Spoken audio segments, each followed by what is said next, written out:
Women don't belong in tech, Jessica. They lack the logical thinking required for serious development work. Those were the exact words my boss, Marcus Thornfield, said to me at 2:47 p.m. on a Thursday afternoon in his corner office at Nextech Solutions. I was sitting across from his mahogany desk, having just asked about the senior developer position that had been promised to me for the 5th consecutive year. My name is Jessica Chen. I'm 32 years old, and I had just spent 7 years of my life building the foundation of a company that apparently didn't believe I deserved to be there. I didn't argue. I didn't raise my voice. I simply nodded, thanked him for his time, and walked back to my cubicle. But something fundamental shifted inside me that day. The woman who walked into that office was someone who still believed in fairness and meritocracy. The woman who walked out understood that sometimes you have to create your own justice. What Marcus didn't know was that I had single-handedly written 73% of Nextech's core infrastructure code. What he didn't realize was that I had been documenting every discriminatory comment, every bypassed promotion, and every piece of credit stolen from me for the past 2 years. And what he certainly couldn't have imagined was that his own words would become the catalyst for the most calculated professional takedown I've ever orchestrated. By the time I was done, Marcus Thornfield wouldn't just regret those words. He would be reporting directly to me. The foundation of betrayal. Let me take you back to the beginning. I joined Nextech Solutions straight out of Stanford with my master's in computer science and a specialization in distributed systems. The company was Marcus's brainchild, founded with venture capital money and big promises about revolutionizing enterprise software solutions. When I interviewed in 2019, the company had 12 employees and occupied a cramped office space in downtown San Francisco. Marcus seemed impressive during our initial meetings. Harvard MBA, previous. Stint at McKinsey, the kind of polished confidence that attracts investors. "We're looking for brilliant minds who can grow with us," he told me during my final interview. "Sky's the limit here, Jessica. Your technical background is exactly what we need." I was employee number 13, hired as a junior developer with explicit promises about rapid advancement. "Give me 2 years of solid work, and you'll be leading your own team," Marcus assured me, shaking my hand as I signed my contract for $78,000 annually, below market rate. But I believed in the growth potential. Those first months, I worked like a person possessed. While my male colleagues focused on feature development, I dove into the unglamorous but critical infrastructure work. I redesigned their database architecture, implemented proper security protocols, and built the scalability framework that would later support thousands of enterprise clients. I regularly put in 70-hour weeks, arriving before 7 a.m. and leaving after 9 p.m. The results spoke for themselves. Our client retention rate jumped from 67% to 94% after my infrastructure improvements. System downtime dropped by 89%. Our enterprise clients, including 3 Fortune 500 companies, specifically praised our platform's reliability in their testimonials. But when promotion discussions came around in late 2020, something interesting happened. The senior developer position went to David Kowalski, a new hire with 3 years less experience who had joined the team 6 months after me. Marcus's explanation was simple. David has natural leadership qualities.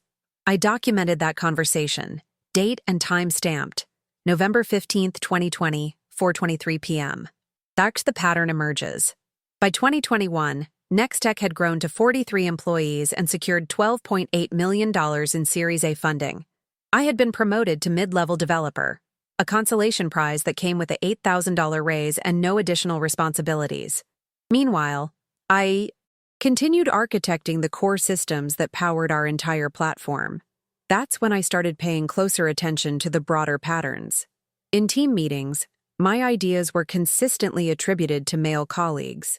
When I proposed the microservices architecture that became the foundation of our 2021 product expansion, the project was assigned to Tom Bradley, who had joined the company 8 months prior with a background in front-end development. "Jessica will support Tom on the technical implementation," Marcus announced during our Monday morning stand-up. "She's great with the detail-oriented stuff." I began keeping meticulous records. Every email, every meeting transcript, every performance review. I documented the fact that I had originated 17 of the 23 major technical innovations implemented between 2020 and 2022. I recorded every instance where credit for my work was reassigned to male team members. I kept track of salary information that colleagues inadvertently shared during casual conversations. The picture that emerged was stark. Male developers hired after me were earning between $95,000 and $118,000. David Kowalski, now our lead developer, was making $134,000 plus equity options. My salary in 2022, after 3 years and 2 promotions, had reached $89,000. But the real breakthrough came in March 2022, when I accidentally received an email intended for Marcus. It was from our lead investor, Patricia Huang from Meridian Ventures, expressing concern about our upcoming Series B fundraising. The technical due diligence raised some questions about your development team's expertise in distributed systems, Patricia wrote. Our consultants were particularly interested in speaking with whoever architected your infrastructure. Can you arrange a call with your senior technical lead? Marcus's response, forwarded to my email by mistake, was illuminating. I'll set up a call with David Kowalski, our lead developer. He's been the mastermind behind our technical architecture since day one. Brilliant guy. Exactly the kind of technical leadership that will take us to the next level. I printed that email and added it to my growing file of documentation. The breaking point. The final straw came during our annual performance review cycle in June 2022. I had prepared extensively, documenting my contributions to every major project, including metrics showing the direct impact of my work on company performance. I had resolved 1,147 critical bugs, architected 3 major system overhauls, and single-handedly managed the migration that allowed us to scale from supporting 50,000 to 500,000 daily active users.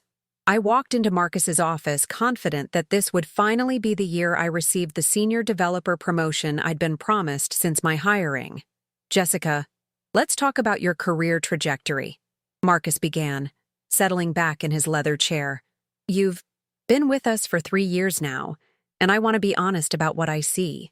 I had my portfolio ready, my metrics prepared, my contributions documented. I'm excited to discuss the senior developer position, I said. I believe my work on the infrastructure redesign and the client satisfaction metrics speak for themselves. Marcus held up a hand. That's actually what I wanted to address. I've been thinking about your role here, and I wonder if you might be more fulfilled in a different capacity. Maybe something in project management or user experience research. The suggestion was so absurd, I initially thought he was joking. Marcus, I've built the foundation that this entire company runs on. Every major technical innovation we've implemented has been based on my architecture. Now, Jessica, I think you might be overstating your contributions a bit. His tone was patronizing, the way you might speak to a child who claimed to have invented the airplane. David and Tom have been the real technical drivers behind our success. That's when he leaned forward and delivered the words that would define the next 2 years of my life. Here's the thing, Jessica.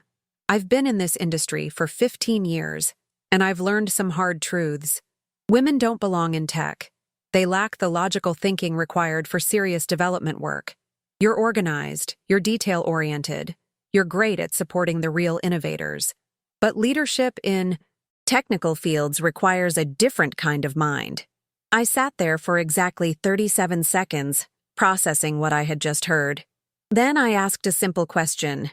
So, you're saying I won't be considered for the senior developer position? I'm saying you should focus on playing to your strengths, Marcus replied. We value what you contribute, but let's be realistic about where you fit in our growth trajectory. I thanked him for his honesty, shook his hand, and returned to my desk. Then I did something that would change everything. I submitted my 2 weeks' notice effective immediately, citing philosophical differences with company leadership. Marcus seemed genuinely surprised by my resignation. Jessica, let's not be hasty, he said when he received my notice 20 minutes later. Maybe we got our wires crossed. How about we discuss a small raise? I appreciate the offer. I replied calmly. But I think it's time for me to pursue opportunities that are more aligned with my career goals. What I didn't tell him was that I had already incorporated my own company, Luna Innovations LLC, 3 months earlier. I had been approached by a headhunter representing 2 major enterprise clients who were specifically seeking expertise in distributed systems architecture. Both companies had been frustrated with Nextech's recent performance issues and were looking for alternatives. Building my empire. My last day at Nextech was a Friday. I spent the weekend setting up operations for Luna Innovations in a co-working space in Palo Alto. By Monday morning, I was officially in business. The first 3 months were intense in ways I hadn't anticipated. Working 18-hour days from a cramped temporary office, I developed custom solutions for Dataflow Corp and Meridian Enterprises, 2 Fortune 1000 companies that had been considering leaving Nextech due to persistent scalability issues. The irony was perfect. Dataflow Corp was specifically looking for someone who could solve the exact type of distributed systems challenges that I had been handling at Nextech for 3 years. Their technical team had been impressed by Nextech's infrastructure, but frustrated by the company's inability to implement necessary improvements. We need someone who understands the architecture but can actually execute on enhancements, explained Sarah Martinez, Dataflow's CTO, during our initial consultation. Nextech keeps promising fixes, but their technical lead seems to be in over his head. I knew exactly what she was talking about. David Kowalski had been struggling with the systems I had built but didn't fully understand. Without me to handle the complex troubleshooting, Nextech's platform was beginning to show cracks. Within 6 months, Luna Innovations had secured contracts worth $2.3 million. More importantly, I had hired 3 brilliant developers who had also left their previous companies due to similar discrimination issues. My team was small but exceptionally skilled. The breakthrough moment came in December 2022, when I received a call from Patricia Huang at Meridian Ventures. "Jessica, I hope you don't mind me reaching out directly. We've been following Luna Innovations' progress, and we're seriously impressed." It turned out that Patricia had done her homework. After the technical due diligence issues with Nextech, she had investigated who was actually responsible for the architecture her consultants had praised. The trail led directly to me. "We're interested in discussing investment opportunities," Patricia continued. "But first, I have a question about Nextech Solutions. We're considering pulling our funding. Can you give me your honest assessment of their technical capabilities?" This was the moment I had been preparing for. I pulled up the comprehensive analysis I had been updating throughout my time at Nextech and my months of watching their platform struggle without proper maintenance. "Patricia, I can provide you with detailed technical documentation, but the short answer is that Nextech's infrastructure is built on foundations they no longer understand how to maintain," I explained. "Without significant investment in technical leadership, their platform will face increasing stability issues as they scale." I was right. By January 2023, Nextech's client retention rate had dropped to 71%. 3 major enterprise clients, including 2 I had personally onboarded, terminated their contracts due to persistent downtime issues. The company's Glassdoor rating fell to 2.8 stars, with former employees citing technical mismanagement and leadership problems. Meanwhile, Luna Innovations was thriving. Patricia's firm invested $4.7 million in our Series A, valuing our 18-month-old company at $25 million. We moved into a beautiful office space in downtown San Francisco, just 6 blocks from Nextech's headquarters. The hunter becomes the hunted. By mid-2023, the contrast between our companies couldn't have been starker. Luna Innovations had grown to 22 employees and was processing enterprise contracts worth $8.1 million annually. We had been featured in TechCrunch as one of the Bay Area's fastest-growing enterprise software companies. Nextech, meanwhile, was struggling. Their Series B funding round had failed spectacularly when technical due diligence revealed serious architectural flaws in their platform. 2 key enterprise clients had publicly criticized the company's service reliability. Marcus had been forced to lay off 30% of his workforce. The poetic justice was that several of Nextech's former clients had approached Luna Innovations seeking migration services. They wanted to move their operations to our more stable and scalable platform. Each time I signed one of these contracts, I thought about Marcus's words, "Women don't belong in tech." But the real opportunity came in September 2023, when I received an unexpected email from David Kowalski. Despite everything, I had maintained professional relationships with several former Nextech colleagues who had nothing to do with the discrimination I faced. "Jessica, I hope you're doing well," David wrote. "I'm reaching out because I'm in a difficult position and could use your advice. As you probably know, Nextech has been struggling since you left. The infrastructure issues have gotten worse, and honestly, I'm in over my head with systems I didn't originally design." The email was both an admission and an opportunity. David was essentially confessing that he had been taking credit for work he didn't understand and couldn't maintain. But more importantly, he was giving me insight into Nextech's technical vulnerabilities. "The company is looking at potential acquisition or merger options," he continued. "Marcus asked me to reach out to see if Luna Innovations might be interested in some kind of partnership arrangement. Maybe you could consult on fixing the infrastructure issues." I read that email 3 times before responding. Marcus wanted me to consult on fixing the problems that existed because he had refused to value my expertise when he had me on his team full-time. The audacity was breathtaking, but it was also exactly the opening I had been waiting for. The art of acquisition. Instead of responding to David, immediately, I spent 2 weeks conducting thorough research on Nextech's current financial position. Through my network of contacts in the venture capital community, I learned that the company was facing serious cash flow problems. Their failed Series B had left them with approximately 8 months of operating capital. More importantly, I discovered that Marcus had personally guaranteed certain business loans using his equity in the company as collateral if Nextech failed to meet specific revenue targets by Q1 2024, those loans would come due immediately. I also reached out discreetly to several of Nextech's remaining enterprise clients. The conversations were illuminating. Most were actively seeking alternative solutions due to ongoing reliability issues. 3 were specifically interested in migrating to Luna Innovations' platform. Armed with this information, I crafted my response to David. I'd be happy to discuss potential collaboration between our companies. However, given the complexity of the technical issues involved, I think this conversation needs to happen at the executive level. Would Marcus be available for a formal meeting? The meeting was scheduled for October 15, 2023, at Nextech's offices. I arrived at exactly 2:00 p.m., accompanied by my attorney and carrying a comprehensive technical audit of Nextech's platform that my team had prepared based on publicly available information and insights from former employees. Marcus looked different than I remembered.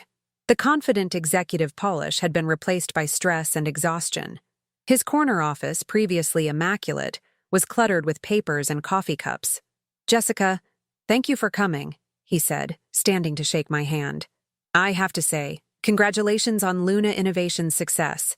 Quite impressive what you've built in such a short time." I smiled politely. "Thank you, Marcus. I understand you're facing some technical challenges." For the next hour, Marcus outlined Nextech's problems with surprising honesty. Platform instability, client retention issues, technical debt, and scalability limitations. It was a comprehensive list of exactly the problems I had predicted would arise without proper infrastructure maintenance. "We're hoping Luna Innovations might be interested in a consulting arrangement," Marcus explained. "Maybe your team could help us stabilize the platform and implement some improvements." I pretended to consider the proposal. "Marcus, I've had my team conduct a preliminary analysis of your platform architecture. The issues you're describing aren't really consulting problems. They're fundamental structural problems that require complete system rebuilding." I placed a bound copy of our technical audit on his desk. "This represents approximately 18 months of full-time development work to properly address the architectural flaws. The consulting fees alone would be in the range of $2.8 million. Marcus went pale as he flipped through the technical documentation. That's more extensive than we anticipated. There is an alternative, I continued calmly. Luna Innovations has been considering expansion through strategic acquisition.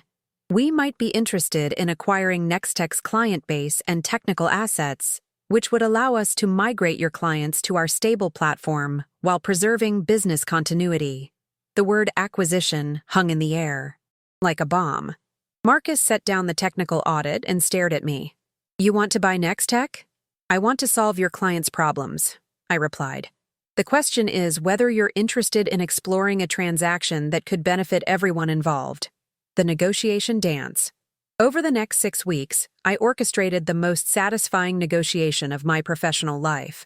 My attorney and I made an offer that was fair but firm. Luna Innovations would acquire Nextech's client, contracts, technical assets, and office lease for $3.2 million, contingent on successful client retention during the transition period. The beauty of the offer was that it solved Marcus's immediate financial crisis, while ensuring that Nextech's clients would receive the technical support they needed. However, it also meant that Marcus would go from being CEO of his own company to being unemployed. What about the existing team? Marcus asked during one of our negotiation sessions. We'll be conducting individual interviews with all current employees, I explained. Luna Innovations is always interested in talented developers. Of course, we'll need to evaluate each person's technical contributions and cultural fit. What I didn't say explicitly was that David Kowalski and Tom Bradley, the 2 developers who had repeatedly received credit for my work, would need to demonstrate actual competency in the systems they had ostensibly architected. It would be an interesting conversation. Meanwhile, I had been in direct contact with Nextech's major clients, explaining Luna Innovations' acquisition proposal and our plan for seamless service migration. The response was overwhelmingly positive. Clients who had been frustrated with Nextech's technical issues were excited about transitioning to our more reliable platform. By December 2023, Marcus was running out of options. 2 more enterprise clients had terminated their contracts, and the loan guarantees I had discovered were becoming increasingly problematic. Nextech had enough cash flow to operate until March 2024, but the revenue targets required to avoid default were mathematically impossible given their client retention rate. On December 18th, Marcus called me directly. Jessica, I need to ask you something. This acquisition offer, is it legitimate business or is this personal? The question was fair, and I decided to answer it honestly. Marcus, this is absolutely personal. But it's also absolutely legitimate business. Your clients need technical support that your current team cannot provide. Luna Innovations can provide that support. The fact that I'm personally motivated to see this transaction succeed doesn't make it any less beneficial for everyone involved. There was a long pause. You're really going to buy my company. I'm going to solve the problems you created when you decided that women don't belong in tech. The final gambit, the acquisition closed on January 23, 2024. Luna Innovations officially absorbed Nextech Solutions' client base, technical assets, and office space. The press release described it as a strategic acquisition enabling enhanced service delivery and platform stability for enterprise clients. But the most satisfying moment came 3 weeks later, when I was reviewing staffing decisions for the expanded company. As promised, we conducted individual interviews with all former Nextech employees. Most were talented professionals who had been poorly managed, and we offered positions to 14 of the 18 eligible candidates. David Kowalski and Tom Bradley were not among those receiving offers. When pressed to demonstrate their understanding of the systems they had supposedly architected, both struggled to answer basic technical questions about database optimization and microservices communication protocols. I'm confused, David said during his interview. I've been working with these systems for 3 years. You've been working with systems that someone else designed and maintained, I corrected gently. There's a significant difference. Marcus himself presented an interesting case. While Luna Innovations had no need for his executive leadership, his MBA background and client relationships did represent potential value. After considerable deliberation, I made him an offer that felt cosmically appropriate. Marcus, I'd like to offer you a position as Business Development Associate, reporting to our Client Relations Director, I explained during our final meeting in what used to be his corner office. The role involves supporting client onboarding and maintaining relationships during the platform migration process. He understood exactly what I was offering: a junior-level position, with no management authority, reporting to someone who reported to me. After 7 years of being told I lacked the logical thinking required for serious technical work, I was offering him entry-level employment at the company I had built from scratch. The salary is $67,000 annually, I continued, with standard benefits and a probationary period of 6 months. Marcus stared at me for a long moment. You want me to work for you. I want to offer you the opportunity to contribute to Luna Innovations' continued growth in a capacity that matches your demonstrated skill set. The poetic justice was perfect, but I wasn't done yet. There is one additional requirement, I continued. All business development associates are required to complete our company's diversity and inclusion training program. It's a comprehensive module covering unconscious bias, workplace equality, and inclusive leadership practices. I watched Marcus's face as he processed the full implications of what I was offering. A junior position, reporting to my team, complete with mandatory training on exactly the attitudes that had created this entire situation. I'll need some time to consider the offer, he said finally. Of course. Take all the time you need. The sweet taste of victory. Marcus accepted the position on February 14, 2024, Valentine's Day, which felt appropriately symbolic. His first day of work was February 26th, and I made sure to personally conduct his orientation session. Welcome to Luna Innovations, I said, as he signed his employment paperwork in the conference room that had been built where his old corner office used to be. I'm excited to have you join our team. The next 6 months were professionally satisfying in ways I hadn't anticipated. Watching Marcus adapt to being an entry-level employee, taking direction from managers who were younger and more diverse than Nextech's previous leadership, was educational for both of us. To his credit, Marcus threw himself into the work with genuine effort. Whether it was motivated by financial necessity, professional humility, or simple survival instinct, he became a diligent and reliable team member. The mandatory diversity training seemed to have a real impact on his perspective. During his 3-month performance review, I asked him directly, "How are you finding the transition to Luna Innovations culture?" Marcus considered the question carefully before responding. "Jessica, I owe you an apology that's about 2 years overdue. What I said about women in tech, it wasn't just wrong, it was destructive. Working here, seeing how you've built this company and the team you've assembled, I understand now that I wasn't just hurting you. I was hurting the entire industry. It wasn't the conversation I had imagined when I started planning my revenge, but it was somehow more satisfying than any dramatic confrontation would have been. Beyond revenge. Building something better. Today, Luna Innovations employs 63 people and processes annual contracts worth $23.7 million. We've been featured in Forbes as one of America's fastest-growing enterprise software companies. Our platform serves Fortune 500 clients across 12 industries, with a service reliability rate of 99.97%. More importantly, our team is 67% women and non-binary developers, with leadership positions filled by people who were told at previous companies that they lacked the logical thinking required for serious technical work.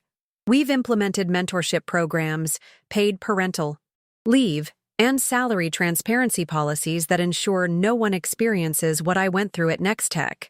Marcus completed his probationary period successfully and has been promoted twice, now serving as Senior Business Development Associate, with a salary of $89,000. Coincidentally, exactly what I was making when I left Nextech. He reports to Diana Rodriguez, our Client Relations Director, who reports to me. The irony isn't lost on me that Marcus now works in a company where his success depends entirely on supporting the technical innovations of women and underrepresented minorities in tech. Every client presentation he gives showcases platform capabilities designed and implemented by the kind of people he once believed didn't belong in our industry. But perhaps the most satisfying vindication came last month, when Luna Innovations was approached by McKinsey & Company, Marcus's former employer, about implementing our enterprise platform for their internal project, management systems.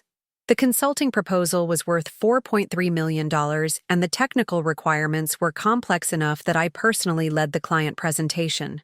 "Ms. Chen," said the McKinsey partner as we concluded our meeting, "this is exactly the kind of innovative technical architecture we've been seeking. Your expertise in distributed systems is precisely what we need to solve our scalability challenges."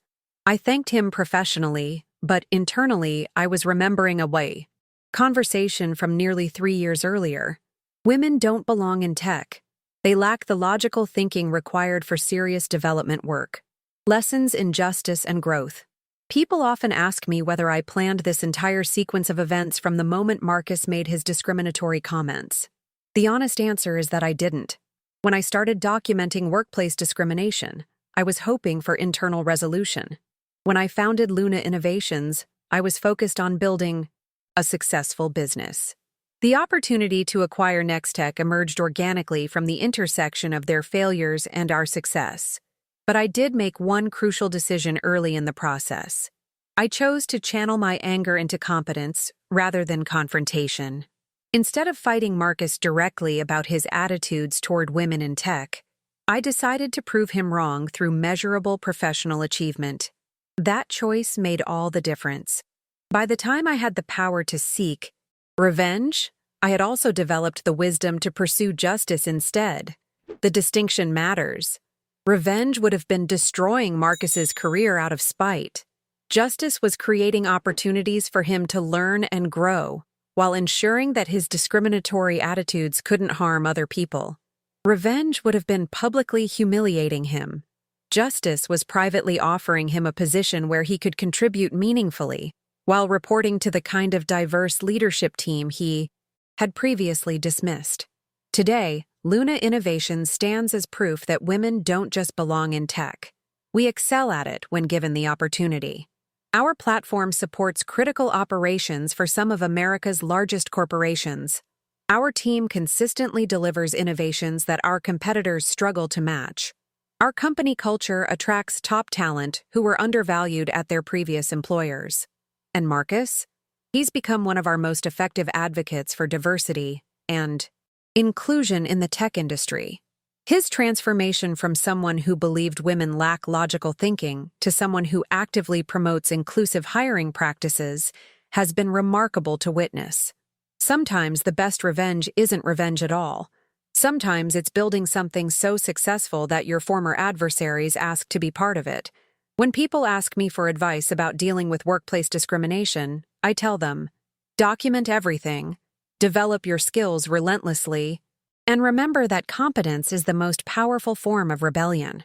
The industry needs your talents, regardless of what short-sighted managers might say. As for Marcus's original statement, women don't belong in tech, I think Luna Innovations' success serves as a comprehensive rebuttal. We don't just belong here. We're leading the way forward. And sometimes, if you're patient enough and strategic enough, you get to personally welcome the people who doubted you to their new jobs at the company you built from scratch.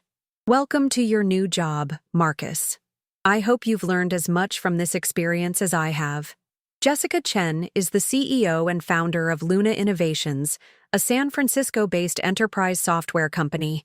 She holds a master's degree in computer science from Stanford University and has been featured in Forbes, TechCrunch, and Entrepreneur magazine as one of America's most innovative tech leaders.